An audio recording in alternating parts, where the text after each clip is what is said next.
Viure al centre. En moltes ciutats del món romà es donaven autèntiques aglomeracions concentrades a les insulae, o edificis de diverses plantes amb els pisos superiors construïts en fusta, sovint compartimentats en 5 o 6 apartaments i habitats per famílies humils.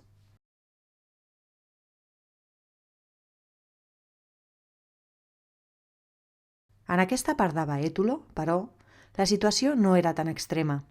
Les característiques dels murs indiquen que només hi havia planta baixa i pis, mentre que els acabats testimonien un cert grau de benestar, encara que menor que el de les domus de la part alta de la ciutat, actual carrer Lledó. Punt tàctil. Relleu funerari d'una llevadora ajudant a donar a llum. Hòstia.